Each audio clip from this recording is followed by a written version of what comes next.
this could be us. So back to what I was saying. Could be us.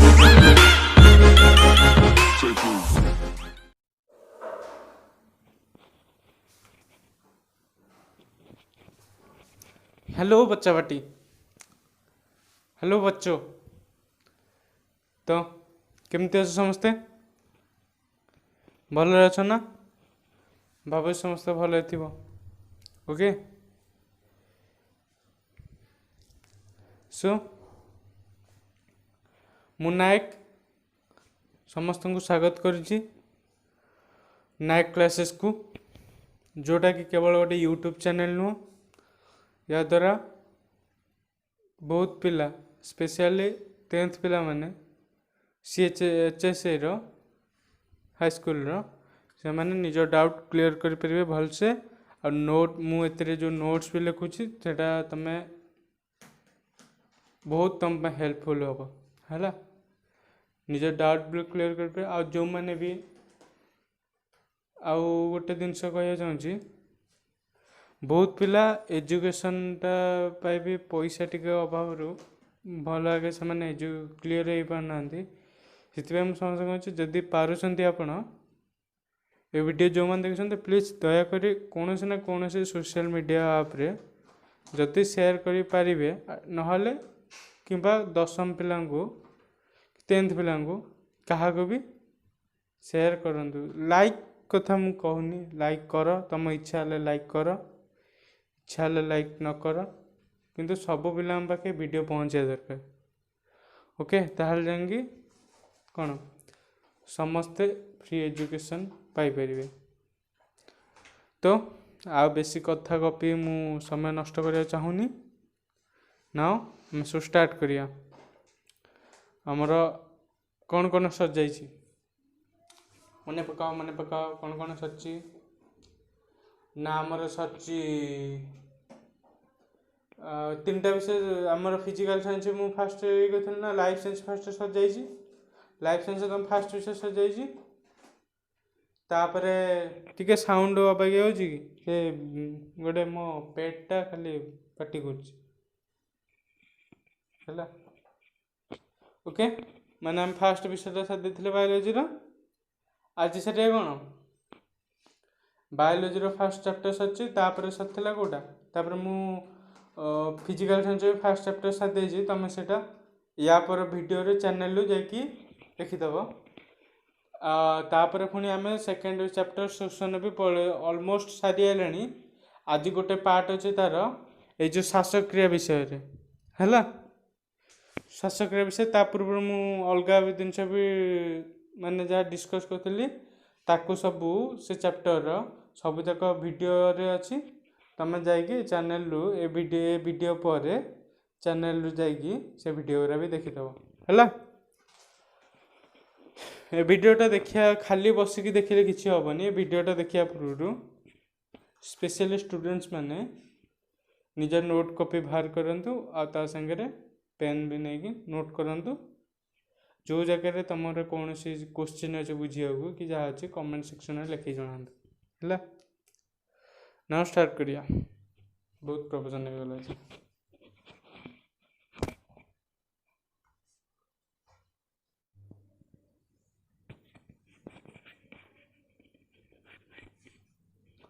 Okay पिला देख श्वासक्रिया एटा हमर lecture 4 रे आसीबो हैला। यापर छड़ ये देख आग देखी सार तापर गोटे कथा कहबी। श्वासक्रिया रेस्पिरेशन हैला। श्वासक्रिया आम नॉर्मल जमी श्वासक्रिया कहे कि श्वासक्रिया आमर यही अंग अच्छी डायरेक्ट आमर एमती पशिज आम वायु बाज आम भावुचे जोटा मुझे कहूँ। तुम भावुच कि ऑक्सीजन डायरेक्ट आम बाहर जाऊँ पशि जाऊँगी से कि वायु पशि जाऊँगी ऑक्सीजन बाहर जाऊँगी। गोटे फेज रे गोटे प्रोसेस काम हुए है। अरे गोटे प्रोसेस कौन काम हो वी आर ह्यूमन्स यार आम मनीष एत सहज काम सहज काम हो ना। आम टे जटिलतार आम श्रेष्ठ एग्जांपल ना। से कौन ना ये जो श्वासक्रियाटा ये जो श्वासक्रियार जो प्रोसेस एटा हूँ 3 पर्याय समाप्त होता है बा 3टा पर्याय फेज बाय सेटा क्लियर हम है। कौन कौन फास्ट देख संवादन फास्ट देखी तापर मु गोटे पर गोटे ब्रीफली कहबी है। संवादन कौन भेंटिलाइजेशन जो तुम वार्ड यूज कर आमको निश्वास प्रश्वास नबारे कौन कष्ट हो से ना निश्वास नि जाए प्रश्वास नि जाए निश्वास छड़ा जाए पिला जापारती तापर कौन ना गैस विनिमय एपट गोटे एपट गैस रू सेपट सेपट गैस एपट जानी कह ब्रीफली कह तुम खाली कहीदे तापर गैस परिवहन मन रखता कौन है ना संवादन पुणी संवादन 2टा पर्याय रहता है प्रश्वास वायु को नवा निश्वास वायु को छाड़ा प्रश्वास इंग्लिश नेम हो इनहेल बाय इंस्पिरेशन निश्वास होची एक्सपिरेशन है। ओके मुझे टॉपिक सारी सारा पर संपूर्ण गोटे खाली छाड़देवी तुम से इंग्लीश ना से भावुँ सबुतक तुम टॉपिक रो लास्ट को पढ़ है से जो इंग्लीश तो लिखाई तुम से पढ़ सेमती जब सुविधा हो मुझे छाड़देवी ना तुम पढ़ा पड़ो है तुम बही देना ना तुम नॉर्मली समस्त तो बही थी बोली भावुँ पढ़ी पार आराम एक्सट्रा पॉइंट तुम फ्यूचर तुम किसी असुविधा हेनी हाँ लिखिदि आगु कि नोट कर दियो कि स्क्रीनशॉट उठे दियो खाली स्क्रीनशॉट उठे रख लो स्क्रीनशॉट जब उठाऊच ताले स्क्रीनशॉट उठे तो पछरे नोट कर दो है पाखे जाउची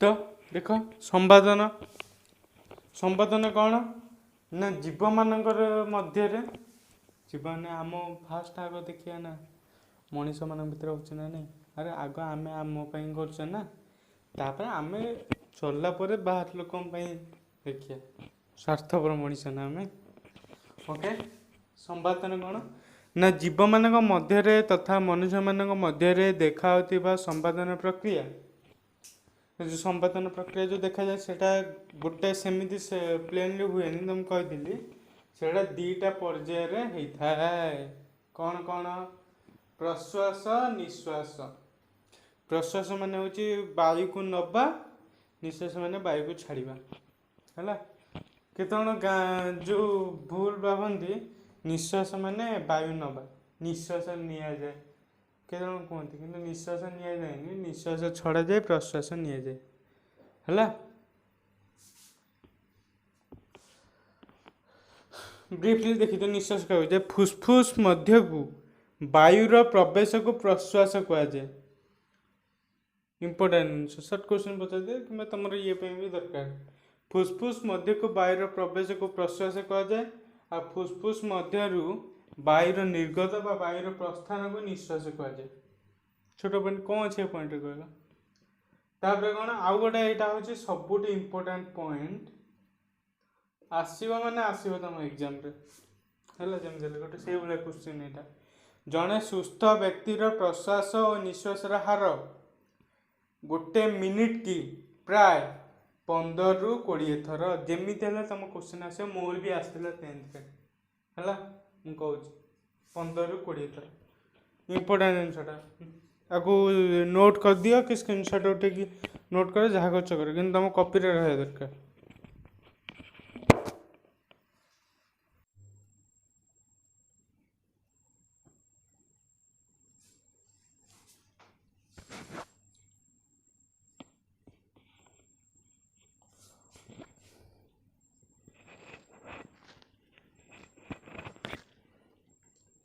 ओके पिला माने एबे कौन पढ़िया संवादन फास्ट पार्टा प्रश्वास प्रश्वास कौन प्रश्वास हो गोटे सक्रिय प्रक्रिया फास्ट मुझे बुझे दूचे डायग्राम आज बुझेदेवी है ना आग डायग्राम टा बुझे दूचे कौन हुए ତମେ ଜାଣିଛ ଯେଉଁ ଷ୍ଟର୍ନମ୍ ହେରିକା ସେଇଟା ମୁଁ ଆଗ କହିଛି ଫୁସଫୁସ୍ ବିଷୟରେ କହିଲା ବେଳକୁ ଫୁସଫୁସ୍ ସେଥିରେ କହିନଥିଲି।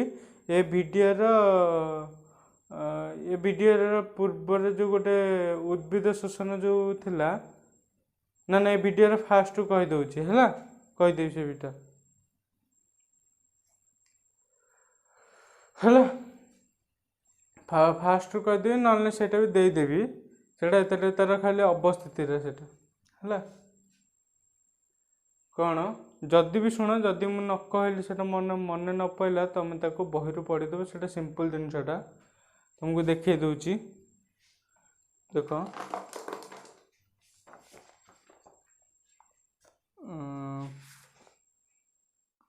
କୁଆଡ଼େ ଗଲା? ହଁ, ଏଇ ଯେଉଁ ଜିନିଷଟା ଦେଖ ଏଇଠି, ଏଇ ଜିନିଷଟା କ୍ୟାମେରାକୁ ନେଇଯାଉଛି ଏଉଠୁ। ଏଇଟା ଜିନିଷ ୟା ପାଇଁ କ'ଣ ସେପାରେଟ୍ ଭିଡ଼ିଓ କହିବି? ତୁମେ ଦେଖିଦ, ଯଦି ହେବ ମୁଁ କହିଦେବି ଭିତରେ। କ'ଣ ଦେଖୁଛ ତ, ଦେଖାହେଉଛି ତ? ଫୁସଫୁସ୍ ବକ୍ଷଗର ମଧ୍ୟରେ ରହିଥାଏ। ବକ୍ଷଗର କହିଥିଲି, ଏଇଟା କହୁଛି ବକ୍ଷଗର, ଏଠି ରହିଲା ମଧ୍ୟଚ୍ଛେଦ, ଏଇଟା ଉଦରଗହ୍ୱର। ଦୁଇଟାକ ମଧ୍ୟଚ୍ଛେଦ ବକ୍ଷଗହ୍ୱର ଉଦରଗହ୍ୱରକୁ କ'ଣ ଭାଗ କରି ରଖିଛି, ଡିଭାଇଡ଼ କରି ରଖିଛି। ତାପରେ କ'ଣ ନା ଏହାର ଆଗପଟ ଷ୍ଟର୍ନମ୍ ଦ୍ୱାରା ଗଠିତ। ଦେଖ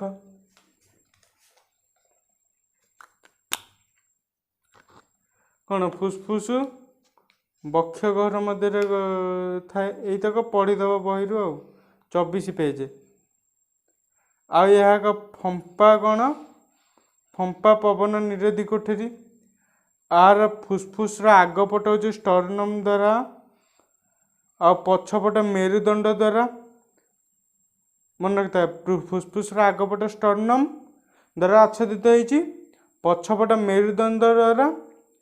ଦୁଇ ପଟ ପଛପଟ ମେରୁଦଣ୍ଡ ଅଛି, ଦୁଇ ପଟ ସାଇଡ଼୍ରେ କ'ଣ ଅଛି ଅନ୍ତଃପଞ୍ଜର ହାଡ଼, ପଞ୍ଜର ହାଡ଼ ବା ମାଂସପେଶୀ ବା ଅନ୍ତଃପଞ୍ଜର ମାଂସପେଶୀ ଇଣ୍ଟରକଷ୍ଟାଲ ମସଲ୍ ବଏ କୁହାଯାଏ। ଆଉ ତଳପଟ ହେଉଛି ମଧ୍ୟଚ୍ଛେଦ ରହୁଛି। ମଧ୍ୟଚ୍ଛେଦର ଇଂଲିଶରେ ଡାଇଫ୍ରାଗ୍ରାମ୍। ମଧ୍ୟଚ୍ଛେଦ କ'ଣ ନା ମଧ୍ୟଚ୍ଛେଦ ହେଉଛି ଗୋଟେ ଗମ୍ବୁଜ ଆକାରର ପେଶୀବହୁଳ ପଟ। ଏହା ଆମର ବକ୍ଷଗହ୍ୱର ଉଦରଗହ୍ୱରକୁ ପୃଥକ କରି ରଖିଛି। ମୁଁ ସେଥିରେ କହିବାକୁ ଭୁଲି ଯାଇଥିଲି ଫୁସଫୁସରେ କହିଲା ବେଳକୁ, ତଥାପି ଏଇଠି କହିଦେଉଛି। କିଛି ନାହିଁ, ଏଇଟା ସର୍ଟ କୋଶ୍ଚିନ୍ ତ, ତୁମେ ଖାଲି ଜାଣିବ ଏହାର ଅବସ୍ଥିତିଟା କେଉଁଟା। ନହେଲେ ଦେଖିଦିଅ ଭଲସେ ହେଲା, ଦେଖିଦିଅ ଏଇଟା ଯେଉଁତକ ମୁଁ ଇଙ୍କ କରିଛି। ଏଇ ଦରକାର ପଡ଼ିଲେ ଏଇ ଯେଉଁ 24 ପେଜ୍ରୁ ତୁମେ ଯାଇକି ବି ପଢ଼ିପାରିବ ଭଲସେ ହେଲା। ହଉ, ବୁଝିଲ? ତ ଆମେ ଦେଖିବା ପ୍ରୋସେସ୍ ଏଥିରେ କ'ଣ ହେବ ନା, ଫାଷ୍ଟ କ'ଣ ନା ଯେତେବେଳେ ପବନ ଆମ ଶରୀର ଭିତରେ କେତେବେଳେ ବାୟୁ ଦରକାର ହେବ ମୋତେ ଖାଲି କହିଲ ଆଗ। ଆଇଡ଼ିଆ ନେଇ କୁହ ଗୋଟେ, କେତେବେଳେ ଦରକାର ହେବ?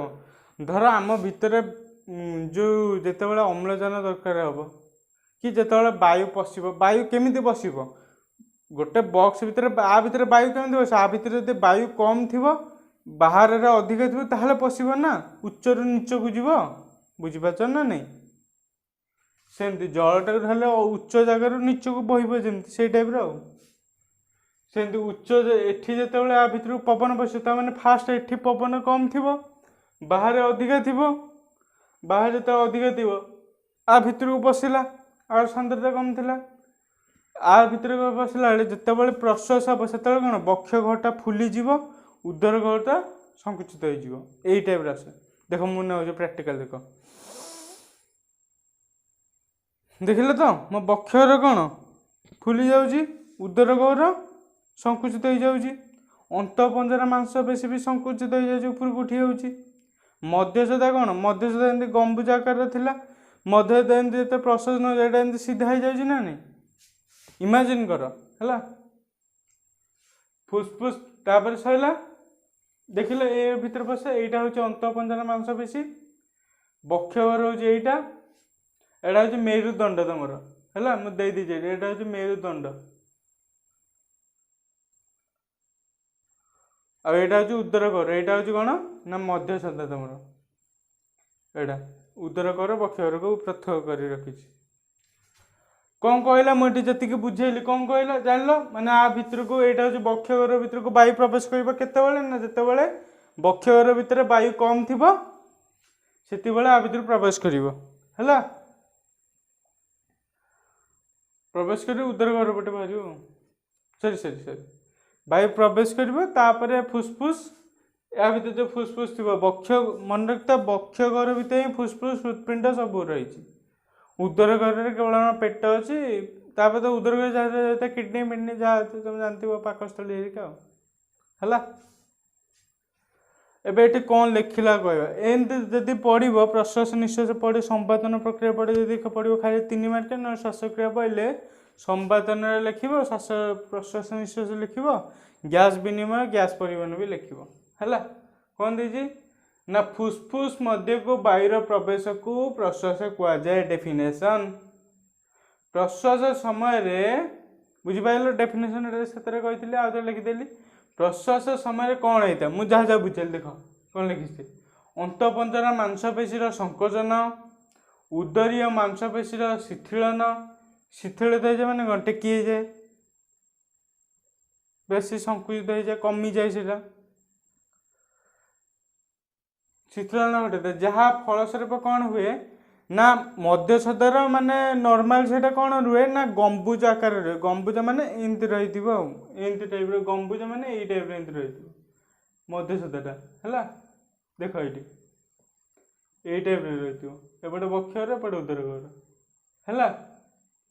କିନ୍ତୁ ଯେତେବେଳେ ପ୍ରଶ୍ୱାସ ଯେତେବେଳେ ହେବ, ସେ ପ୍ରକ୍ରିୟା ଯେତେବେଳେ ହେବ, ଯେତେବେଳେ ଏଗୁଡ଼ା ସଂକୁଚିତ ହେଇଯିବ ସେଇଟା କ'ଣ ଏମିତି ଥିବ, ଯେତେବେଳେ ବକ୍ଷଗହ୍ୱର ଫୁଲି ଉଠିଲା ସିଧା ହେଇଗଲା ନା ନାହିଁ, ହେଉଛି ନା ନାହିଁ ସିଧା, ସେଇ ଟାଇପ୍ର ଆଉ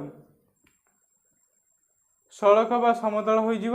ତା ଆଉ କ'ଣ ନା ପଞ୍ଜର ହାଡ଼ ଏମିତି ଥିଲା, ଅନ୍ତଃପଞ୍ଜର ଏଇ ଯେଉଁ ହାଡ଼ ଯେଉଁ ଯେତେବେଳେ ଆମେ ପ୍ରଶ୍ୱାସ ନେଉଛୁ ସେଇଟା ଟେକି ହେଇଯାଉଛି ନା ନାହିଁ, ଉପରକୁ ଉଠି ଯାଉଛି। এইগুলো ସବୁ ଯେମିତି ଲେଖିବ, ଏଗୁଡ଼ା ନ ଲେଖିଲେ କିଛି ପ୍ରୋସିଜିଓର ତୁମେ ଜାଣିପାରିବନି ଯେ ଏକ୍ଜାମିନର ଭାବି ତୁମେ ପ୍ରୋସିଜିଓର ବିଷୟରେ କିଛି ବି ଜାଣିନ ହେଲା। ତାପରେ ପଏଣ୍ଟ କ'ଣ ଲାଷ୍ଟ ପଏଣ୍ଟ ନା ଯେତେବେଳେ ଯେଉଁ ସମୟରେ, ଏହି ସମୟରେ ମାନେ ପ୍ରଶ୍ୱାସ ସମୟରେ ଯେତେବେଳେ ଆମେ ବାୟୁକୁ ଗ୍ରହଣ କରୁ ଆମର ଅନ୍ତଃପଞ୍ଜରା ମାଂସପେଶୀ ଟେକି ହେଇଯାଏ, ଉଦରୀୟ ମାଂସପେଶୀ ଉଦର ଗହ୍ୱର ଶିଥିଳନ ହୁଏ କି ଅନ୍ତଃପଞ୍ଜରା ମାଂସପେଶୀର ସଂକୋଚନ ହୁଏ, ବକ୍ଷଗହ୍ୱର ଫୁଲିଯାଏ, ଯେଉଁ ପ୍ରୋସେସଟା ହେଉଛି ଏହି ସମୟରେ କ'ଣ ହୁଏ ନା ବକ୍ଷଗହ୍ୱରର ଆକାର 20% ବୃଦ୍ଧି ପାଇଥାଏ। ମାନେ ଆଗରୁ ଯେତିକି ଥିବ ତାର 20% ବୃଦ୍ଧି ପାଇବ। ସବୁଠୁ ଇମ୍ପୋର୍ଟାଣ୍ଟ ସର୍ଟ କ୍ୱେଶ୍ଚିନ୍ ଏଇଟା ଦେଖ ଭାଇ ଲୋକ ମନେ ରଖ, ଏଇଟା 20% ବୃଦ୍ଧି ପାଇଥାଏ। ଏଇଟା ଇମ୍ପୋର୍ଟାଣ୍ଟ କ୍ୱେଶ୍ଚିନ୍, ଗାଲୁଆମି କରନି ହେଲା।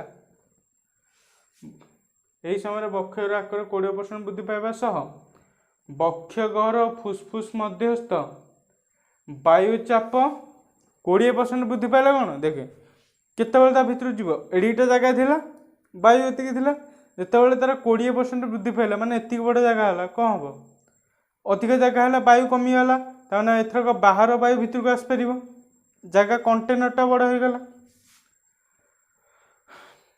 ବକ୍ଷଗହ୍ୱର ଫୁସଫୁସ୍ ମଧ୍ୟସ୍ଥ ବାୟୁଚାପ ବାୟୁମଣ୍ଡଳୀୟ ବାୟୁଚାପ ଠାରୁ କମ୍ ରହିଥାଏ। ଅବଭିୟସଲି ଯଦି କମ୍ ରହିନଥିବ ସେ ଆ ଭିତରକୁ ଆସିବ କେମିତି, କମ୍ ରହିଥିବ। ତା ଫଳରେ କ'ଣ ହେବ ନା ଉଚ୍ଚ ବାୟୁଚାପ ଥିବା ବାୟୁମଣ୍ଡଳରୁ ବାହାର ଯେଉଁ ଅଛି ଅଧିକ ବାୟୁଯୁକ୍ତ, ଅଧିକ ବାୟୁ ଅଛି, ବାୟୁମଣ୍ଡଳ ବାୟୁ ନିମ୍ନ ବାୟୁଚାପ, ବର୍ତ୍ତମାନ ଆ ଭିତରେ ବାୟୁ କମିଗଲା, ପବନ କମିଗଲା, କାରଣ କଣ୍ଟେନରଟା ବଡ଼ ହୋଇଗଲା, 20% ବୃଦ୍ଧି ପାଇଲା। ତା ଭିତରୁ କ'ଣ କରିବ ବାୟୁ ପ୍ରବେଶ କରିବ,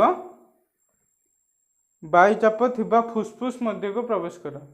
ନିମ୍ନ ବାୟୁଚାପ ଥିବା ତା ଭିତରେ ଫୁସଫୁସ୍ କ'ଣ ବର୍ତ୍ତମାନ ଛୋଟ ହେଇଗଲା, ଆରେ ବକ୍ଷର ବଢ଼ିବ ମାନେ ଫୁସଫୁସ୍ ଗୋଟେ ଫମ୍ପା ଜିନିଷ ନା, ସିଏ ବି ବଢ଼ିଯିବ, ବଢ଼ିଯିବ ଯେତେବେଳେ ତା ଭିତରେ ବାୟୁ କମିଗଲା, ତା ଭିତରକୁ ଯେତେବେଳେ ବାୟୁ ପ୍ରବେଶ କରିବ, ବାହାରୁ ବାୟୁ ଆସିକି କେତେବେଳେ ପ୍ରବେଶ କରିବ, ଯେତେବେଳେ ଆ ଦେହରେ କମ୍ ବାୟୁ ଥିବ ସେତେବେଳେ ଉଚ୍ଚ ବାୟୁ ଆସି ତା ଦେହରେ ପ୍ରବେଶ କରିବ ନା ନାହିଁ, ସେଇଗୋଟା ହିଁ ଏଠି ଲେଖା ହେଇଛି। ଏଇଟା ହେଉଛି ଟୋଟାଲ ପ୍ରୋସେସ୍, ଆମେ କେମିତି ବାୟୁକୁ ଆମେ ଫୁସଫୁସ୍ ନିକଟକୁ ଯାଉଛି, ଏଇଟା ହେଉଛି ସେଇ ପ୍ରୋସେସ୍। ଆପରେ ପଢ଼ିବା ନିଶ୍ୱାସ, ତାପରେ ହେଉଛି ଗ୍ୟାସ୍ ବିନିମୟ, ଗ୍ୟାସ୍ ପରିବହନ ହେଲା। ଆଜିର ଲେକ୍ଚରରେ ମୁଁ ଏଇତକ ସାରିଦେବି। ସୋ ଯଦି ବି ଟିକେ ଲଙ୍ଗ ଲେକ୍ଚର ହେଉଛି, ଆରେ ଅଧଘଣ୍ଟା ହେଉଛି, ଆଉ ଅଧଘଣ୍ଟା ତମେ ପାଠ ପଢ଼ା ପାଇଁ ଦେଇପାରିବନି। ହଉ ପ୍ରୋସେସ୍ ରାଗୁଛି ମୁଁ ବୋଲି ନା ନାଇଁ, ୟାର ମୁଁ ତମ ଭଲ ପାଇଁ କହୁଛି। ୟେସ୍ ହଉ ଆର ସ୍କ୍ରିନଶଟ୍ ଉଠେଇ ଦିଅ ନହେଲେ ନୋଟ୍ ବି କରିଦିଅ ହେଲା। ପ୍ଲିଜ୍ ନୋଟ୍ କର, ମୁଁ ଲିଭଉଛି।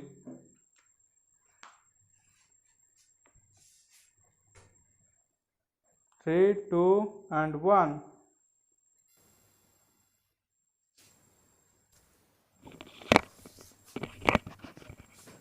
तो पिलाने प्रश्वास तो बुझीगला। एबे देख निश्वास, निश्वास कौन होते ठीक तार उल्टा से बक्षटा फुली जाइथिबो, वायु प्रबल पशि जितेबाला बाहर भीतर वायु अधिका हो, बाहर वायु कमिज से कौन पुणी से वायु को बाहर कर वायु बाहर कर ना अधिक हो गले सो सेटा केमिति बाहर से जो बाहर ताको निश्वास कहते सेटा केमिति बाहर देखिया ना बाहर वायु एमती आसब कौन हुए ना फास्ट देख निश्वास एक क्यों प्रक्रिया ना शिथिलन है, प्रश्वास हूँ सक्रिय प्रक्रिया से लिखी। निश्वास क्या कहुए ना फुसफुस मध्य को वायुर प्रस्थान को निश्वास कर दे, माने फुसफुस मध्य वायु पलैब अधिक हो जाइथिबो ना कौन पाई पलैब से देखिए।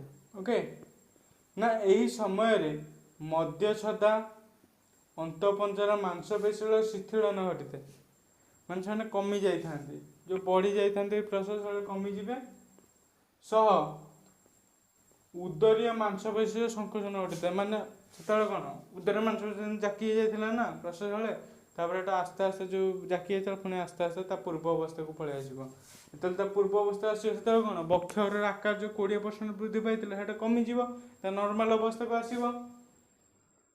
आउ पंजर आड़े भी पूर्व स्थान पंजर आड़े जो टेकी जाता पंजर आड़े भी पूर्व स्थान को फेरी आसो। या द्वारा कौन हम ना मध्यछदा पुनश्च गंबुज मध्यछदा आगुरी कौन गंबुज आगे था माने मध्यछदा कौन टिके असुविधा हो मध्यछदा एमती गंबुज आगे था एमती जिते प्रश्वास समय सीधा होगा उपरक उठिला सीधा होगला पुणी निश्वास बेल पुणी से गंबुज आकार पलि आस पूर्व स्थान है पूर्व आकार को गंबुज आकार जो कमीगला आउ देखे बड़ कंटेनर थिला बोली कि सीना अधिका वायु थिला एत छोट होगला चापी बाहर जीव ना नहीं ये अधिक वायु हेले ऊपर बाहर कम वायु थी सब वायु बाहर करदेव। या फल कौन हुए से गोटा देखिए बक्षर आकार ह्रास पाई जो 20% वृद्धि पाई पुणी नॉर्मल अवस्था को पलि आसो आ जहाँकि फुसफुस उपर से चाप जो कमिज बक्ष जो चापी हो फुसफुस भितर जो वायु थी चापीदेव चापीदे से चापर से वायु तक बाहर को पलैब ना नहीं पलैब तेणु फुसफुस मध्य वायु बाहर को चली आसे वायु प्रस्थान करे यहाँ हूँ निश्वासर होल प्रोसेस है। शुण आपको कला बेलू प्रोसेसर भी जो डायग्राम करते से डायग्राम सह जदि पार कर लंकोशन देव विदाउट डायग्राम कले एत भल लगे कारण से जापर किसी आ तुम भी नोट्रे कला डायग्राम करदे बहुत इजी डायग्राम यहाँ डायग्राम भी बेले बेले पचार दिए है ड्र करने सो प्लीज नोट इट मु 10 पर्यटन टाइम दूसरी मुझे इरेज करी 10 9 8 7 6 5 4 3 and 2 and 1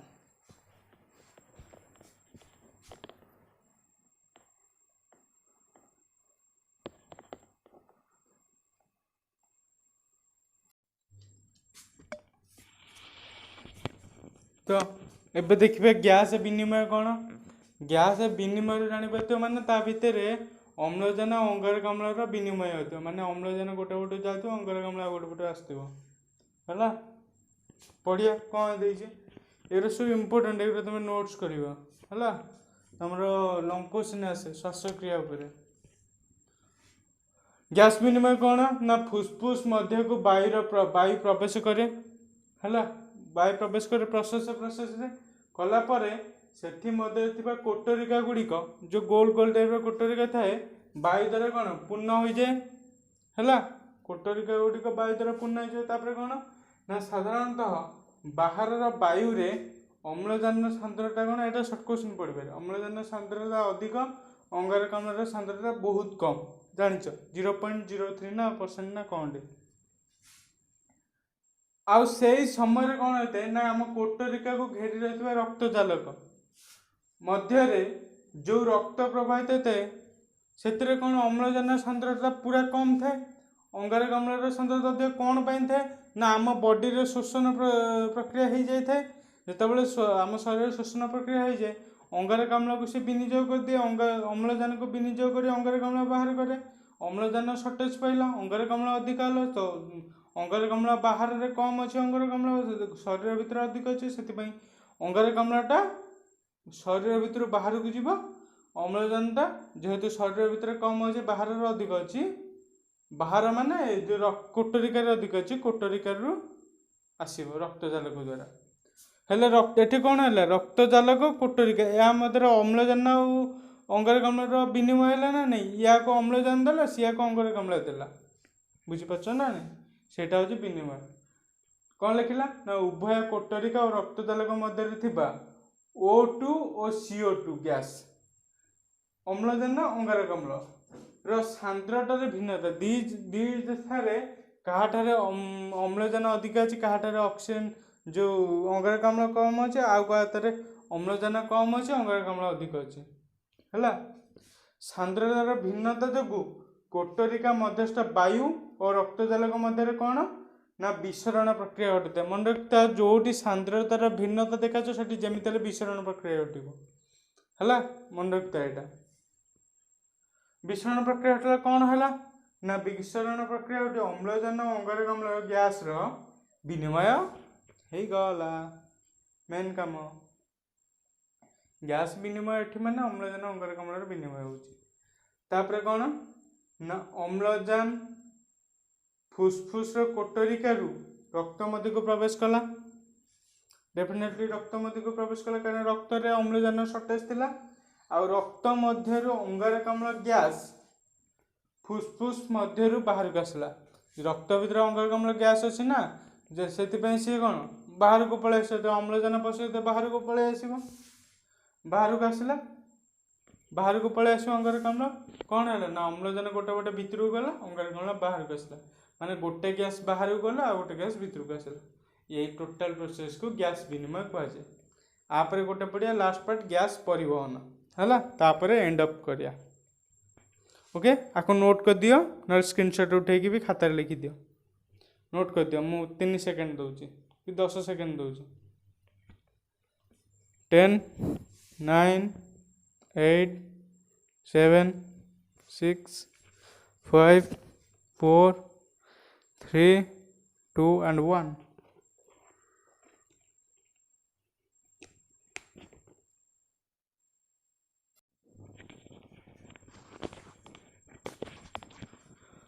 okay students, so last topic करिया।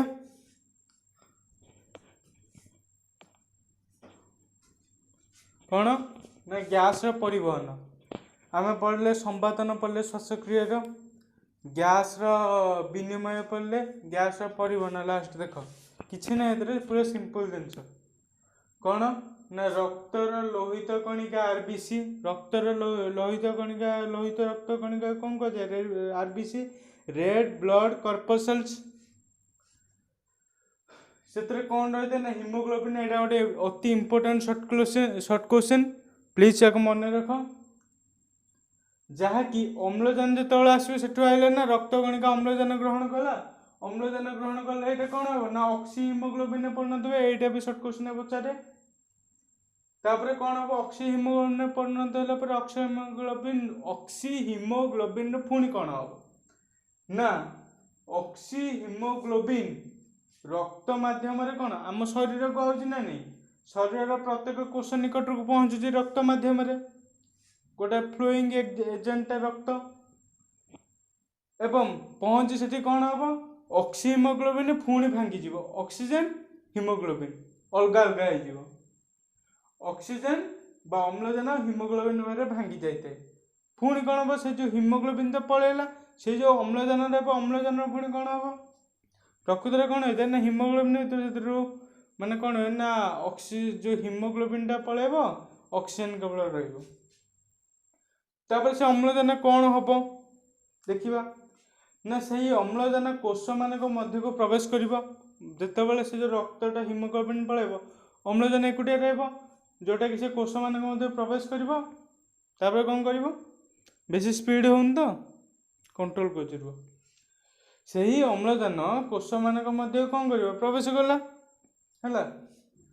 ତାପରେ କ'ଣ କରିବ ନା କୋଷମାନଙ୍କର ନିର୍ଗତ, କୋଷମାନଙ୍କ କ'ଣ ନିର୍ଗତ ହେଉଥିବ, ଅଙ୍ଗାରକାମ୍ଳ। ଅଇନିକା ସେ କୋଷ ନିକଟ ପ୍ରବେଶ କଲା କେମିତି, କୋଷ ନିକଟରେ ଅଙ୍ଗାରକାମ୍ଳ ଅଧିକ ହୋଇଯାଇଥିବ, ଅମ୍ଳଜାନ କମିଯାଇଥିବ, ସେଥିପାଇଁ ସେ କୋଷ ନିକଟକୁ ଗଲା। ଅଙ୍ଗାରକାମ୍ଳ ଅଧିକ ହୋଇଯାଇଥିବ, ତାକୁ ନେଇକି ଯିବ କି ହିମୋଗ୍ଲୋବିନ୍, ତାକୁ ନେଇକି ଯିବ ରକ୍ତ ଦ୍ୱାରା। ରକ୍ତ ଦ୍ୱାରା ହିଁ ଅମ୍ଳଜାନ ଅଙ୍ଗାରକାମ୍ଳ ମଧ୍ୟ ବିନିମୟ ଘଟେ ହେଲା। ନିର୍ଗତ ଅଙ୍ଗାରକାମ୍ଳ ଗ୍ୟାସ୍ ରକ୍ତକୁ ଚାଲିଯାଏ, ରକ୍ତ କଣିକା ହିସାବରେ ହିମୋଗ୍ଲୋବିନ୍ ଦ୍ୱାରା ଚାଲିଯାଏ। ଆଉ କୋଷ ସ୍ତରରେ ଏଠି କ'ଣ ଘଟିଥାଏ, ବିଶରଣ ପ୍ରକ୍ରିୟା। ଯେଉଁଠି ସାନ୍ଦ୍ରତାର ଡିଫରେନ୍ସ ରହିବ, ଭିନ୍ନତା ରହିବ, ସେଠି ସଦାବେଳେ ବିଶରଣ ପ୍ରକ୍ରିୟା ଘଟିବ। ଏଠି କୋଷ ଆଉ ରକ୍ତ କଣିକା ମଧ୍ୟରେ ଅମ୍ଳଜାନ ଅଙ୍ଗାରକାମ୍ଳର ସାନ୍ଦ୍ରତାର ଭିନ୍ନତା ଥିଲା, ସେଥିପାଇଁ ଏଠି ବିଶରଣ ପ୍ରତିକ୍ରିୟା ଘଟିଲା। ସଦାବେଳେ ଯେଉଁ ମନେ ରଖ, ବହୁତ ଇମ୍ପୋର୍ଟାଣ୍ଟ କ୍ୱେଶ୍ଚିନ୍। ଆକୁ ଯଦି ନ ମନେ ରଖିବ ଏକ୍ଜାମ୍ ହେଲେ ଉପରକୁ ଅନେଇବ। କହୁଛି, ମୁଁ ଦେଖିଛି ପିଲା ସେମିତି ଉପରକୁ ଅନେଇବାର ହେଲା। ତାପରେ ଲାଷ୍ଟ ପାର୍ଟ ଦେଖ, କୋଷରୁ ନିର୍ଗତ ଅଙ୍ଗାରକାମ୍ଳ ଗ୍ୟାସ୍ କ'ଣ ହୁଏ, ଯେଉଁଟା କୋଷରୁ ବାହାରିଯାଏ ନା ରକ୍ତ ମାଧ୍ୟମରେ ସେ ଫୁସଫୁସରେ ପହଞ୍ଚିବ। ରକ୍ତ ମାଧ୍ୟମରେ ଆସିଗଲା କିଏ, ରକ୍ତ ପଠେଇ ଦେଲା, ଚାଲ ମୋ ସହିତ ଚାଲ, ଫୁସଫୁସକୁ ପଳେଇ ଆସିଲା। ଫୁସଫୁସ ଯେତେବେଳେ ଆସିଲା, ଫୁସଫୁସ କେମିତି କହିଥିଲି, ଅମ୍ଳଜାନ ଗ୍ରହଣ କରିବ ଆଉ ନିଶ୍ୱାସରେ ଅଙ୍ଗାରକାମ୍ଳ ଛାଡ଼ିଦେବ। ସେ ନିଶ୍ୱାସରେ ଅଙ୍ଗାରକାମ୍ଳ ଛାଡ଼ିଦେବ, ସେଠି ବି ବିଶରଣ ପ୍ରକ୍ରିୟା ଘଟିବ ସାନ୍ଦ୍ରତାର ଡିଫରେନ୍ସ ପାଇଁ। ବିଶରଣ ପ୍ରକ୍ରିୟା ଦ୍ୱାରା ରକ୍ତରୁ ଫୁସଫୁସ କୋଟରିକା ବାଟ ଦେଇ, ତାପରେ ଫୁସଫୁସରେ କ'ଣ ରହିବ, ରକ୍ତ କାହାକୁ ଦେବ, କୋଟରିକା। କୋଟରିକାରୁ ଯାଇକି ଡାଇରେକ୍ଟ ଫ୍ଲୋ ହେବ କେଉଁଠି, କୋଟରିକା ବାଟ ଦେଇ, କୋଟରିକାରୁ ଫ୍ଲୋ ହେବ କେଉଁଠି, ନିଶ୍ୱାସ ଯେଉଁ ପ୍ରକ୍ରିୟାରେ ବାହାରକୁ, ବାହାରର ବାୟୁକୁ ବା ବାହାରର ବାୟୁମଣ୍ଡଳକୁ ନିର୍ଗତ ହେଇଯିବ ଅଙ୍ଗାରକାମ୍ଳ। ଏହି ପରିବାରରେ ଗ୍ୟାସ୍ ପରିବହନ କରାଯାଏ। ମାନେ କ'ଣ ନା ଯେଉଁ ଜିନିଷଟା ଆମର, ଆମ ମଣିଷ ଏମିତି ଯେ ଯେଉଁ ଜିନିଷଟା ଆମର ଦରକାର ସେ ଜିନିଷଟା ଆମେ ଭିତରକୁ ଯାଏ, ଆଉ ଯେଉଁଟା ଆମେ ବାହାର କରିଦେଉ, ଅମ୍ଳଜାନଟା ଆମ ବଡି ପାଇଁ ଦରକାର, ସେଥିପାଇଁ ଅମ୍ଳଜାନଟା ଆମ ଭିତରକୁ ଗଲା। ଅଙ୍ଗାରକାମ୍ଳଟା ଦରକାର ନାହିଁ, ସେଥିପାଇଁ ଆମେ ଅଙ୍ଗାରକାମ୍ଳଟା ଛାଡ଼ିଦେଲୁ ବାହାରକୁ। ଅଙ୍ଗାରକାମ୍ଳ ବା ଅନ୍ୟାନ୍ୟ ଯାହା ଗ୍ୟାସ୍ ରହିଲା ଛଡ଼ା ହେଇଯାଏ ହେଲା।